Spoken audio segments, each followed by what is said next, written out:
Olá, meus irmãos, tudo bem com vocês? A paz do Senhor. Está iniciando agora mais uma escola bíblica dominical aqui da Lagoinha Matriz. É um prazer estar aqui com vocês. Meu nome é Renata Martins e hoje terei aqui a graça, o prazer de estar trazendo a palavra do Senhor, estudando um pouco mais do livro de Romanos. Então já vai pegando a sua Bíblia aí, já vai pegando seu caderninho para anotações. Enquanto isso, eu quero falar com você. Caso você tenha alguma dúvida, durante o estudo, anote aí no seu caderno e depois fique à vontade para me mandar uma mensagem, um direct lá no meu Instagram, Renata Martins MP. Renata Martins MP. Você pode me mandar qualquer pergunta ou um testemunho ou algo que Deus falou com você durante esse estudo, que vai ser um prazer dialogar e trazer aí respostas para você, combinado? Então, já vai pegando aí o seu caderno, a sua caneta, o seu papel para a gente começar o estudo bíblico de hoje, que está lá em Romanos 3. Hoje vamos dar abertura aí a esse capítulo e vamos ver o que Deus tem para nós. Mas antes de começarmos, gostaria de convidar você a abaixar sua cabeça e orar comigo. Pai, em nome de Jesus, eu oro nesse momento pedindo a graça do Senhor sobre nós. Pai, que eu seja um vaso, Pai, usado pelo Senhor, que toda palavra que for ministrada aqui hoje seja pelo Senhor. Pai, que eu diminua para que o Senhor cresça, que haja revelação da Tua palavra aqui durante a ministração. E, Senhor, que haja um descortinar na mente e no coração de cada um para entender a Tua palavra, Senhor. Fale conosco, assim como o Senhor já falou com tantos homens e mulheres de Deus. Fale conosco nesse dia. Assim eu oro em nome de Jesus. Amém? Glória a Deus. Bom, hoje nós vamos estudar aí um pouco mais sobre Romanos, E a gente já viu o capítulo 1, vimos uma introdução bem densa ali do pastor Ed. Aí já passamos pelo capítulo 1, capítulo 2 e hoje nós estamos entrando aqui no capítulo 3. Nós vamos fazer uma leitura, como vocês já sabem, desse capítulo, do 1 ao 8 hoje, tá? E depois nós vamos voltar um pouquinho para a gente poder entender o contexto melhor aqui, então, do que está sendo dito. Romanos 3, a partir do versículo 1, diz assim: pois que vantagem há então em ser um judeu? Ou que utilidade há na cerca da circuncisão? Muita em todos os sentidos, principalmente por causa que os judeus foram confiados os oráculos de Deus. O que importa se algum deles foram infiéis? A sua infidelidade anulará a fidelidade de Deus? De maneira nenhuma. Veja, Deus é verdadeiro e todo homem é mentiroso. Como está escrito, para que sejas justificado nas tuas palavras e prevaleçam quando fores julgados? Mas se a nossa injustiça ressalta de maneira ainda mais clara a justiça de Deus, o que diremos? Que Deus é injusto por aplicar a sua ira sobre nós? Claro que não. Se fosse assim, como Deus iria julgar o mundo? Alguém pode alegar ainda, se a minha mentira ressaltar a verdade de Deus, aumentando assim então a sua glória, por que sou condenado como pecador? Por que não dizer como algumas caluniosidades, afirmam nos dizendo, façamos o mal para que nos venha o bem? Condenação tais é merecida. Bom, olha só, aqui o apóstolo Paulo está falando, está dirigindo uma mensagem aos judeus. Paulo, que estava indo a Roma, ele começa a escrever essa carta para o povo, porque sabia que ali naquela igreja estava havendo alguns distúrbios, algumas discussões entre gentios e entre judeus. Algumas coisas estavam acontecendo ali. E ele já vem preparando o povo para aquilo que ele iria falar e aquilo que ele iria se expor ainda mais na igreja. E aqui no capítulo 1, Paulo ele vem falando com os gentios. E ele fala, os gentios são culpados também. Ele começa a falar todo sobre a culpa dos gentios. Mas no capítulo 2, ele também vem dizendo que os judeus também são culpados, apesar de possuírem aí a lei ao seu favor. Então, no capítulo 1 e no capítulo 2, vocês viram que aqui Paulo vem falando a respeito de que, independente se você conhece a revelação de Deus ou não, a sua consciência mostra que existe de fato um Deus. A natureza revela de fato que existe um Deus. Mesmo você conhecendo esse Deus ou não, a sua consciência já entende que existe um ser maior, que existe algo maior. Muitos dizem energia, outros dizem universo. Isso já é a revelação de Deus interna dentro de cada um do ser humano. Mas aqui, o ser humano, aqui os judeus, eles estavam tendo vamos dizer assim, eles tinham um privilégio de ter a revelação do oráculo de Deus. Vamos ler aqui no versículo 1? Olha só, o que começa a acontecer aqui? Aliás, vamos voltar um pouquinho? O que acontece? Porque o capítulo 1, o capítulo 3, começa a partir do versículo 1, uma palavra muito que precisa se juntar um pouco ao passado, que diz, pois, né? Pois, que vantagem tem? Ou, portanto, todas as vezes que aparece essa palavra, significa que algo ele estava falando anterior. Então, nós vamos voltar pouquinho. Eu sei que o pastor Tony já deu aquela palavra, já liberou essa palavra para vocês, já trouxe toda a explicação para vocês aqui desses versículos. Mas vamos relembrar aqui que no versículo 25 do capítulo 2, Paulo está falando acerca da circuncisão. E ele começa a falar que a circuncisão, sim, tem valor sobre eles para obedecer à lei. Mas ele começa a falar que, ei, vocês estão se achando demais, os judeus. Não, porque não é porque vocês são circuncidados, não é porque vocês têm a lei ao seu favor, que vocês são os únicos de Deus. Não é bem assim. E ele começa a dizer que, na verdade, muitos gentios são mais judeus do que muitos judeus. Como? Porque a circuncisão foi feita no coração e não na parte física. Ou seja, aqui Deus, através de Paulo, começa a falar o seguinte: não é questão de exterior, é a questão do interior. Não adianta você externamente parecer santo, não interessa se externamente você parecer de Deus, não interessa se externamente você parecer ser um crente de fato, uma mulher e um homem de Deus. Na verdade, o que importa é o interior. Na verdade, o que importa é o que o seu coração está perante Deus. Se o seu coração está circuncidado diante de Deus, é isso que importa. E aqui no versículo 27 ele fala, aquele que não é circuncisado fisicamente, é exatamente o que eu estava falando. No versículo 28 ele fala, não é de judeu quem é apenas exteriormente, mas nem circuncidado a que é meramente exterior e física.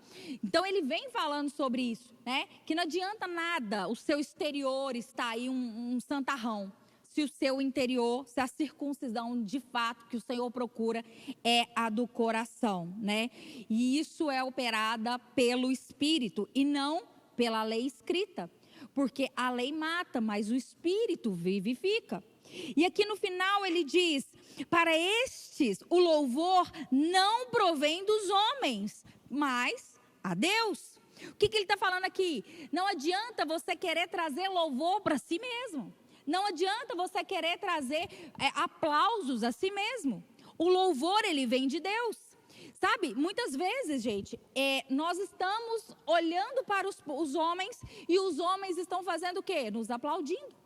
Os homens podem estar nos aplaudindo, pode estar dando bastante likes nos nossos stories, no nosso Instagram, nos nossos vídeos, pode estar comentando vários e vários comentários, milhares de seguidores, milhares de aplausos, mas talvez o céu está nos vaiando, talvez o céu está nos reprovando, né? Talvez o homem está dando 10 para você e Deus está olhando e falando, não passa de um 0. Então nós temos que ter muito cuidado com isso. Né? Jesus mesmo usou isso em João 8. ele fala também a respeito disso. Então aqui agora, com todo esse contexto, nós vamos ver aqui que Paulo agora, ele sabendo que ele ia encontrar em Roma, ele sabendo que ele ia encontrar alguns que fazem algumas perguntas, ele começa aqui a debater, vamos dizer assim, com um judeu imaginário. Ele começa a fazer aqui uma conversa, um diálogo com uma pessoa imaginária, para ele colocar e ele começa a fazer algumas perguntas aqui, e também trazendo já as respostas dessas perguntas. É como um professor que fosse ensinar os alunos o que está sendo dito, mas para que os alunos não tragam aquela perguntinha duvidosa, aquela perguntinha difícil, que talvez ele vai ficar sem saber como responder, ele já sai à frente e ele já começa a falar, ele já começa a trazer umas perguntas. É como se ele fizesse a pessoa que está ao redor pensar antes mesmo dela perguntar. E o mais interessante é que ele pergunta e ele mesmo responde.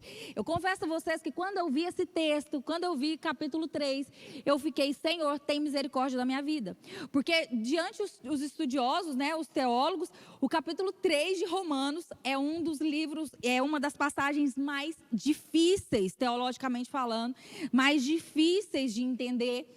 E quando eu vi isso, eu falei, Senhor, tem misericórdia, me ajuda. Então, que o Espírito Santo venha liberar de fato, para mim e para você, a revelação daquilo que Ele quer dizer para nós através das Escrituras. Amém? Então, aqui Paulo, ele vem e fala assim, né? É como se ele, como eu disse, se ele tivesse com alguém ali, com ele, um inventário, e ele começa a falar, como se o judeu estivesse fazendo perguntas. Mas espera aí, Paulo, você está falando isso tudo, mas então que vantagem que tem de eu ser judeu? Sendo que a lei era a única coisa, e a circuncisão era a única coisa que eu tinha de vantagem, era aquilo que me colocava acima de todos os outros povos. Aí você vem quebrando tudo isso, dizendo que é para eu baixar minha bola, dizendo que não é que eu posso deixar de ser judeu para virar um gentio, se eu não obedecer às leis, e que um gentio pode se tornar judeu por causa da circuncisão do seu coração. Então, peraí, que vantagem que existe nisso? Que vantagem? Qual que é a vantagem que eu tenho de ser judeu aí? Ou qual que é a utilidade, então, dessa circuncisão? É como se ele já falasse, pegasse as dúvidas de alguém e lançasse para fora, e ele mesmo responde. A resposta está aí no versículo 2. Ele fala, muitos em todos os sentidos. Por mais que você acha que depois de todo esse debate, você acha assim, então qual que é o prazer de ser judeu? Qual que é a minha vantagem, né? A palavra é vantagem. Qual é a minha vantagem de ser judeu? Ele fala, muitas. Muitas são as suas vantagens. Primeiramente, ou seja, principalmente, né? Vamos dizer assim, que ele fala, porque os judeus foram confiados os oráculos de Deus. Gente, olha só, quando naquela época, né, oráculo, essa palavra oráculo, era muito utilizada na cultura. Então, o que acontece? Quando alguém queria consultar outros deuses, eles iam até aquelas mulheres que liam as cartas, que faziam búzios, vocês entenderam, né? Pessoas que eram adivinhas, vamos dizer assim, feiticeiras. E elas falavam o oráculo daquele Deus. Então, Paulo está usando aqui exatamente a mesma linguagem cultural que o povo entendia. E ele fala aqui, muitas são as vantagens de vocês. Vocês são filhos de Abraão, né? Vocês vieram da descendência de Abraão, o povo de fato escolhido de Deus. Vocês são muitos, mas muitos não receberam Jesus. E aí ele começa a falar e tudo, e ele fala aqui, mas a principal coisa, o principal ponto de que a vantagem de ser judeu é gigantesca, é que esse Deus todo-poderoso, criador do céu, da terra e de tudo que há, ele decidiu se revelar a vocês. Nenhum outro ser, nenhuma outra cultura conhece revelada verdadeiramente como vocês conhecem. Por quê? Porque Deus decidiu se revelar a vocês pela escrita. Pela escrita. Olha só, não muito estranho, mas a maioria das escolas, principalmente as estaduais, vamos dizer, as públicas, foram criados após a Reforma Protestante. Por quê? Porque através da Reforma, muitos queriam trazer para fazer com que as pessoas entendessem a Bíblia. E para isso as pessoas precisavam de aprender a ler. E para aprender a ler, precisavam estudar. E para ter escola, para ter estudo, precisava de uma escola. Então foi assim que aconteceu e é assim até hoje. As faculdades existem por causa do povo evangélico, do povo protestante. Então tudo isso foi para trazer o conhecimento da palavra revelada para o povo. Só que aqui nós vamos ver mais para frente, lá no capítulo 9, nós vamos ver aqui Paulo trazendo uma lista também do porquê que o povo judeu tem essas vantagens. Nós não vamos falar sobre isso agora, mais para frente nós vamos falar, mas só para te dar uma direção. Depois você dá uma puladinha lá no capítulo 9 e dá uma lida. E aqui no versículo 3, ele vem falando assim: o que importa se algum deles então forem infiéis? O que importa se algum deles forem infiéis? A infidelidade então anulará a fidelidade de Deus? Então ele vem falando aqui no versículo 3 o seguinte: e daí, né? Tem outras versões que falam: e daí, se alguns não creram, a incredulidade deles anulará a fidelidade de Deus? É como se ele chamasse essa pessoa, né, esse ser que ele inventou aí, e já trouxesse outra pergunta. Com certeza os judeus vão fazer essa pergunta. Uai, mas então se algum de nós que fomos chamados para crer, não crê em Deus, isso vai fazer com que a fidelidade de Deus não exista mais? E Paulo vem respondendo aí no versículo 4, ele fala: de maneira alguma. Seja Deus verdadeiro e todo homem mentiroso. A incredulidade de Israel não cancela a fidelidade de Deus. Não é porque o povo de Israel não reconheceu Jesus, não é porque os judeus não reconheceram Jesus como o único Senhor e Salvador da vida deles, que a fidelidade de Deus vai ser anulada. Muito pelo contrário. E assim, meus irmãos, serve para mim e para você. Muitas vezes eu e você achamos que só porque pecamos, fizemos algo horrível, ou fizemos algo que desagrada o coração de Deus, que Deus não será mais fiel a mim e a você. Querido, a nossa estupidez, vamos dizer assim, a nossa estupidez, a nossa desobediência, os nossos pecados, não anulam de maneira alguma a fidelidade de Deus. A infidelidade humana é zero à esquerda ainda, em vista da fidelidade de Deus. Deus, uma vez que Ele fala, Ele cumpre, porque Ele não é homem para mentir, nem filho do homem para que não se revele. Então o Senhor, Ele há de se revelar, independente da minha ou da sua fidelidade, Ele é fiel a Ele mesmo e consequentemente a nós. A infidelidade humana não altera o caráter divino de Deus. Isso é do caráter de Deus. Você já viu uma pessoa mau caráter e uma pessoa de caráter? Não é bem diferente? Pois é, e muitas vezes eu e você somos mau caráter diante do Senhor. Muitas vezes eu e você estamos fazendo exatamente isso, né? Fazendo perguntas: então quer dizer que a fidelidade de Deus, só porque uns não creem, Deus não vai ser fiel? Muitas vezes eu e você estamos assim, exatamente como esse povo judeu. E aí ele aqui responde, né? Seja Deus verdadeiro e todo homem mentiroso. Gente, Deus é imutável. Deus é imutável. A sua fidelidade não depende de nenhum homem, não depende de nenhuma resposta humana. Não depende. E aí aí ele continua dizendo no versículo 4: para que seja justificado nas tuas palavras e prevaleça quando fores julgados. Gente, existe uma diferença muito grande em justificação e perdão. Muito grande, presta atenção. Aqui ele fala: então, como está escrito, para que sejas justificados nas tuas palavras. Quem nos justifica? É o Senhor. Quem nos justificou através da cruz do Calvário? Foi o Senhor, né? Diferente de um perdão. O perdão, quando a gente é perdoado, é como se ficasse no 0 a 0 e tivesse que começar tudo novamente. A justificação não. A justificação, quando nós somos justificados, nós já começamos com um mais. Hernandes Dias Lopes já falava sobre isso, né? E ele traz um exemplo maravilhoso que eu quero trazer aqui para vocês. O perdão, diferente da justificação, para você entender melhor, olha só, é como se você tivesse uma dívida gigantesca, vamos colocar aí 1 milhão, 2 milhões, aí que você está com dívida. Você está com dívida no banco, você está com dívida com alguém. E aí o que acontece? Algum ser maravilhoso, extraordinário, resolve ir lá e depositar esse 1 milhão na sua conta. O que vai acontecer? As suas dívidas serão perdoadas. Ficará no 0 a 0. Se você entrar lá no banco agora, você vai ver que a sua dívida foi paga. Mas ela está no 0, a sua conta está no 0 a 0. A justificação já é diferente. A justificação é como se você tivesse a mesma dívida, R$1 milhão.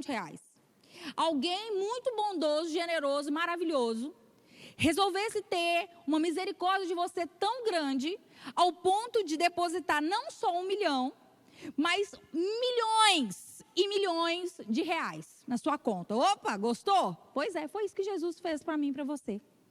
Quando Jesus morre na cruz do Calvário, querido, ele está pegando o sangue dele como moeda, para pagar a dívida que nós tínhamos.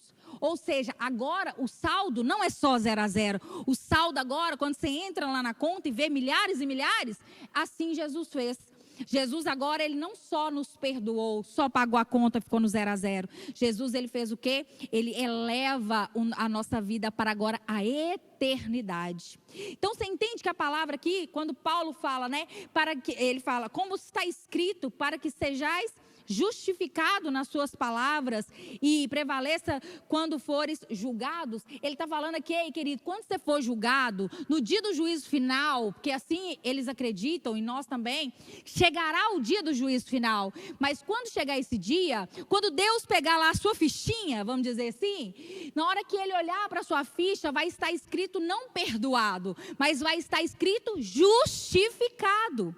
Ou seja, entre na graça do Senhor, né? Fique à vontade. A graça, nós temos que ter muito cuidado, porque a graça, ela não veio de graça, né? Se eu não me engano, foi Bonhoeffer, né, que falava muito sobre isso. Um pastor alemão, ele falava que a graça, ela não é barata. E nós temos que ter cuidado com a graça barata. Porque não é porque a graça veio de graça, que ela não foi cobrada. Ela foi cobrada, mais uma vez eu digo, pelo sangue de Jesus. Essa graça barata, ela não existe. Não existe. E aqui agora no versículo 5, ele vem dizendo mais uma outra pergunta, né? É como se ele supôsse que algum dos judeus ia fazer mais uma pergunta, e ele faz uma pergunta muito forte. Ele fala, mas e se a nossa injustiça traz à luz a justiça de Deus? Que diremos? Então aqui o que ele está falando? Aqui ele está sugerindo, olha só, ele está sugerindo uma distorção meio perigosa. E isso é uma teologia perigosa, perigosíssima, que nos dias de hoje nós temos visto muito isso nos altares das igrejas.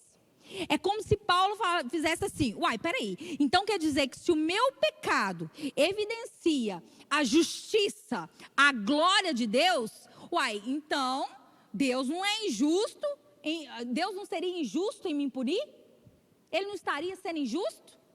Porque quanto mais eu peco, mais a glória de Deus é revelada. Quanto mais eu peco, mais a justiça de Deus é liberada. Porque onde superabundou o pecado, também superabundou a graça. Mas não é bem assim. Não é bem assim. E ele vem e fala, né? Olha só no versículo 5. Mas se a nossa injustiça ressalta de maneira ainda mais clara a justiça de Deus, o que diremos? Que Deus é injusto por aplicar a sua ira? Aí Paulo responde aqui no versículo 6. Claro que não. Óbvio que não, né? Se fosse assim, como Deus iria julgar o mundo? E ele vem, né, falando, Claro que isso é errado, esse pensamento. Claro que não é assim que você está falando. Se a justiça divina, ela não viesse a julgamento, querido, para que nós estávamos aqui? Já teríamos sido consumidos. Não é verdade? Se Deus não pudesse julgar o pecado, por que Ele então realça aqui a sua justiça? Gente, a justiça de Deus, ela é perfeita. Deus, Ele é amor. Mas Ele também é justiça. E mais uma vez eu repito o título dessa mensagem. Não é porque você é infiel a Deus que Deus vai deixar de lado a fidelidade dEle. Deus, Ele é fiel porque Ele é fiel. Porque Ele, como Paulo disse aqui no versículo anterior, porque Deus é verdadeiro e o homem é mentiroso. Fora isso, querido, não está no escrito. Não é verdade? E aqui no versículo 7 ele fala: alguém pode alegar ainda, se a minha mentira ressalta a veracidade de Deus, aumentando assim então a sua glória, por que eu sou condenado como pecador? Olha o que ele está falando. Ele fala assim, Paulo revela o argumento assim um pouco absurdo. Ele começa a falar assim: se a minha mentira, se o que eu estou falando é mentira, se vocês estão olhando para mim, me vendo como um mentiroso, vocês estão então destacando a verdade divina. Ou seja, aquilo que vocês estão falando é hipocrisia, assim como ele falou no capítulo 1 e no capítulo 2. E ele vem e fala: então por que eu estou sendo condenado por isso? Por que eu estou sendo condenado em falar isso? Então, já que está ressaltando a glória divina, né? Já que está ressaltando a verdade divina, por que eu estou sendo condenado? Eu não estou entendendo. É como se Paulo pegasse o argumento dos judeus e jogasse contra eles mesmos. É isso que está acontecendo aqui. Essa provavelmente era uma acusação contra a pregação da graça. Como eu disse, da graça barata. E aqui no versículo 8, ele fala: por que não dizei como alguns caluniadores afirmam que dizem, façamos o mal para que nos venha o bem? A condenação dos tais é merecida. Gente, olha isso aqui é uma teologia erradíssima. Erradíssima. Olha só, é como se Paulo estivesse pegando esse amigo imaginário, esse judeu imaginário, e esse judeu imaginário estivesse agora lançando a quarta pergunta, que é complicadíssima, e ele fala: uai, já que Deus é tão justo, já que Deus é tão bonzinho, já que esse Deus é tão misericordioso, então está tudo liberado. Então, já que eu não perco a salvação, uma vez salvo, salva para sempre, então o que eu vou fazer? Está liberado, bora pecar. Querido, não é bem assim. Não é porque você sabe que a graça de Deus vem sobre você. Não é porque você sabe que a salvação vem pelo que crê e não pelas obras, pela sua fé e não pelas obras. Não é por isso, querido, que te dá liberdade e te dá livre acesso para você fazer o quê? Pecar. Você não pode fazer isso. Não pode. Querido, deixa eu te falar.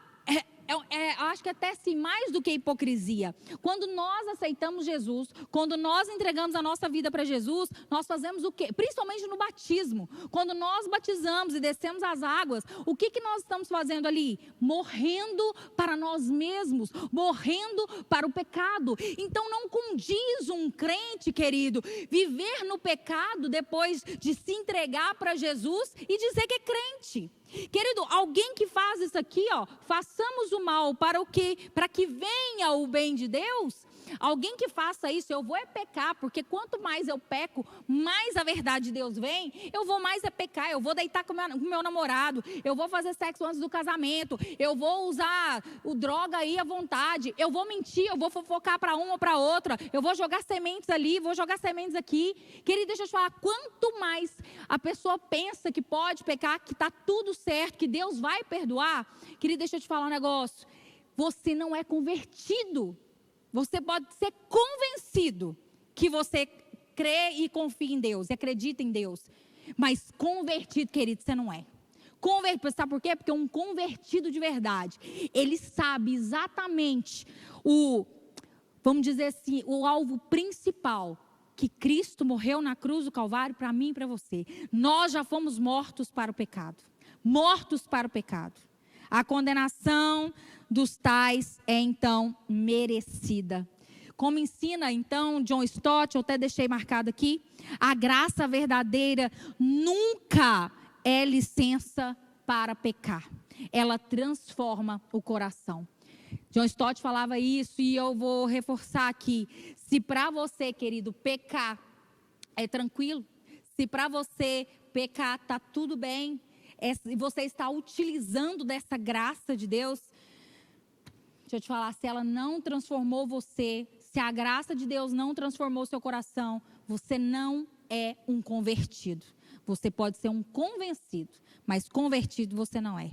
Alguns pontos que eu queria trazer importante aqui do nosso estudo, que nós já vamos finalizando, é que aqui a gente vê que o privilégio, né, de ser um judeu, ou de ser um cristão, ou de, vamos dizer chamar um crente batista, um crente pentecostal, um crente da assembleia, um crente da presbiteriana, isso não te dá salvação, querido.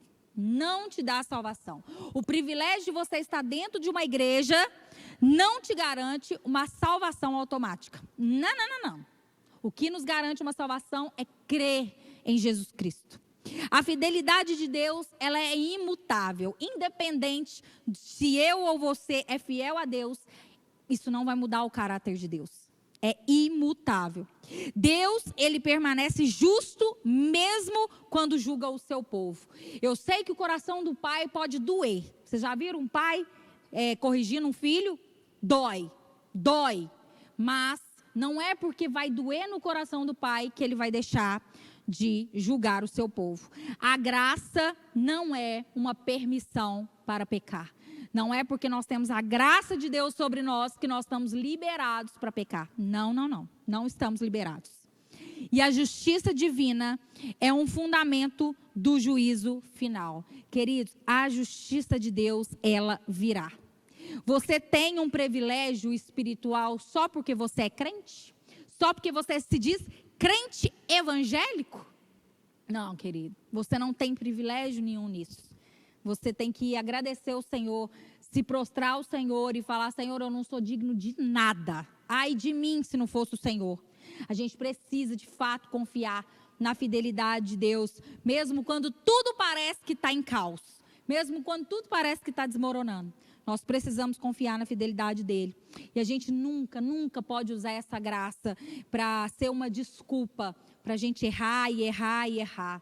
Tema a justiça de Deus, querido. Tema a justiça de Deus e abrace a misericórdia de Cristo. Essa é a mensagem que eu quero deixar aqui para você hoje. Eu espero que Deus tenha falado com você, assim como falou comigo.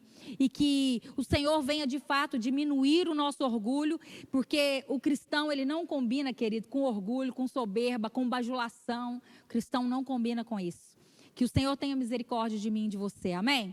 Nós vamos ficando por aqui, se Deus quiser nós voltaremos aí no próximo domingo com a EBD, a partir aí agora do versículo 9 em diante, nós esperamos por você, até mais.